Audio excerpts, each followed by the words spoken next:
ये बार बार संशोधन के नाम पर किसानों को भ्रमित कर रहे हैं और अब तक 6 बार तक हमने ये संशोधन कर दिया, हमने वो संशोधन कर दिया, जबकि किसान संशोधन नहीं चाहता है। पूरी तरह से तीनों बिलों को समाप्त करना चाहता है, खत्म करना चाहता है और तीनों बिलों को बिल्कुल एकदम नेस्तनाबूद चाहता है। ये है कारण, और ये आज भी यही करेंगे। संशोधन की बात मुझे तो नहीं लगता कि ये लोग कर पाएंगे। और किसान जो है इस बात पर अड़ा है कि ये बिल खत्म हो, और सरकार इस बात पर अड़ी है कि हम वापस नहीं लेंगे, हम संशोधन करेंगे। अरे भाई, संशोधन क्यों करोगे? वापस लो।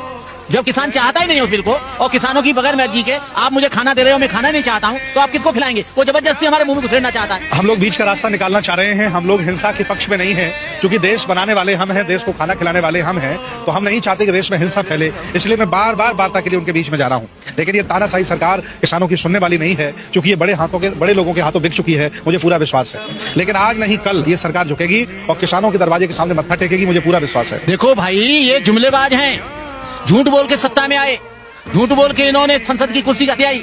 इन लोगों की बराबर झूठ बोलने वाला कोई नहीं है। सारा किसान, सारा देश का मजदूर, सारे देश के लोग ये जान गए कि इनसे बड़ा जुमलेबाज और इनसे बड़ा झूठा कोई नहीं है। पहले जब ये सत्ता में आए तो कहा इन्होंने 15-15 लाख रुपया मिलेंगे, काला धन वापस होगा और 2 करोड़ लोगों को नौकरी मिलेगी। अब 2 करोड़ नौकरी तो नहीं मिली, वो संस्थान और बेच रहे हैं। इसी तरह से ये किसानों के खेतों को बेचेंगे, किसानों को बधुआ बना देंगे, किसानों को ये गुलाम बना लेंगे। ईस्ट इंडिया कंपनी है ये नई ईस्ट इंडिया कंपनी आई है। पहले वो ईस्ट इंडिया कंपनी थी जिसने देश पर कब्जा किया। अब ये अडानी और अंबानी ईस्ट इंडिया कंपनी आ गए जो देश पर कब्जा करने के लिए चाह रहे हैं। अब किसान जाग गया है। किसान इतना बेवकूफ नहीं है, किसान पढ़ा लिखा है। किसानों में MA PhD भी है, डीलिट भी है, किसानों में डॉक्टर भी है, इंजीनियर भी है। अब पहले की तरह बेवकूफ नहीं है। इनको, इनके बाप को भी ये बिल वापस लेना पड़ेगा और किसान इससे ज्यादा कम पर समझौता नहीं करेगा। संशोधन के नाम पर ये फिर गुमराह करना चाहते हैं। कभी गृह मंत्री को भेज देते हैं, कभी रक्षा मंत्री को, कभी कानून मंत्री को। इनकी जरूरत नहीं है। कृषि मंत्री और प्रधानमंत्री सीधा आ जाओ, कहते हैं कि बिल वापस ले लिया, भैया आप अपने घर जाओ। उनको पहले वचन और वादा कर चुका है अडानी अंबानी को। अडानी और अंबानी ये बिल लाए बाद में, पहले उनके गोदाम बनवा दिए, और जब गोदाम बनवा दिए हैं तो अब करे तो करे क्या?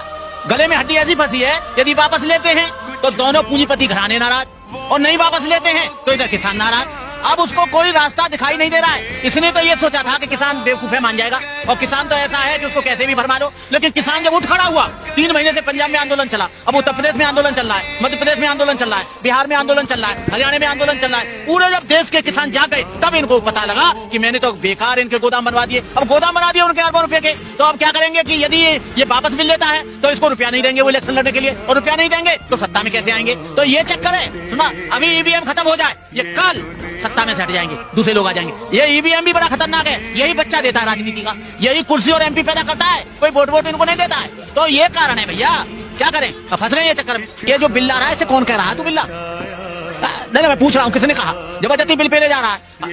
तो हम ले नहीं रहे हैं बिल, हम बिल पास कर रहे हैं कि ये BJP गवर्नमेंट बदलनी चाहिए। क्या हट जाएंगे ये लोग? हम कह रहे हैं हम प्रधानमंत्री नहीं मानते तुझे, तू हट जाएगा? जबरदस्ती किसानों का मामला है, बिल तू ला रहा है, तू काय को ला रहा है भाई? क्या करेगा बिल ला के यहाँ पर है? और ऐसा बिल ला रहा है, कोई जरूरत नहीं है इसके बिल फिल की। ये बिल तुरंत हटना चाहिए और इसकी जरूरत नहीं है। और इसके बिल फिल को कभी कोई नहीं मानेगा, कभी कोई नहीं मानेगा किसी भी हालत में, और इनको कोई अनाज नहीं देगा अडानी और अंबानी को। ये भगते रहे। हम लोग किसी भी तरह से हिंसा नहीं चाहते हैं। ये देश बनाया हमने, देश को खिलाया हमने, और देश पर शीर्ष पर पहुंचाया हमने। किसान ही देश में IAS PCS जज देता है, बॉर्डर पर लड़ने के लिए सैनिक देता है। इसलिए किसान हिंसा नहीं चाह रहा है। किसान कह रहा है कि भाई शांति से सरकार मान जाओ और बिल वापस कर लो, इतनी सी बात है। वो लोग पता नहीं क्यों प्रेस्टीज इशू बना के बैठे हुए हैं। देखिए, 3 बिल हैं, तीनों को हमने पढ़ा हुआ है। हमारी जितनी भी पुरातन मंडियां हैं, उन मंडियों के सामने अडानी अंबानी मंडी बनाएगा और थोड़ा महंगा खरीद लेगा, लेकिन तब तक हमारी पुरानी मंडी खत्म हो जाएगी। ये किसानों के हित में नहीं है, किसानों का नुकसान करने वाला है। नहीं, कॉन्ट्रैक्ट फार्मिंग ये ला रहे हैं। छोटे छोटे जमीन वाले बेचारे सब मजदूर हो जाएंगे। हमारी खेत का टमाटर ही हमको 500 रुपए किलो बेचेंगे, हमारे खेत की मटर ही हमें 200 रुपए किलो बेचेंगे। हमें नहीं चाहिए ना। ये कृषि को ही उद्योग क्यों नहीं बना देते? तो 10 बीघा वाला भी उद्योग हो जाएगा, 100 बीघा वाला भी उद्योगपति हो जाएगा। और तीसरा ये करना चाह रहे हैं, इन्होंने लिमिट खत्म कर दी है। इतने बड़े बड़े पैसे वाले हैं, कोरोना में पूरा देश हार गया, लेकिन अडानी अंबानी बढ़ते चले जा रहे हैं। ये सब लोग जान गए ना। अब ये सारा भंडारण खुद कर लेंगे। किसान तो जिंदा रह लेगा क्योंकि वो पैदा करता है। मास्टर कैसे जिंदा रहेगा? डॉक्टर कैसे जिंदा रहेगा? मजदूर क्या करेगा? उसको तो बहुत महंगा मिलेगा ना खाना। इसलिए ये बिल मजदूरों के भी खिलाफ है, सरकारी कर्मचारियों के भी खिलाफ है, और हम लोगों के भी खिलाफ है, किसानों के भी खिलाफ है। हर हालत में सरकार को वापस लेना चाहिए, मैं चाहता हूँ। और हम लोग सारे किसानों के साथ हैं, तब तक बने रहेंगे जब तक बिल वापस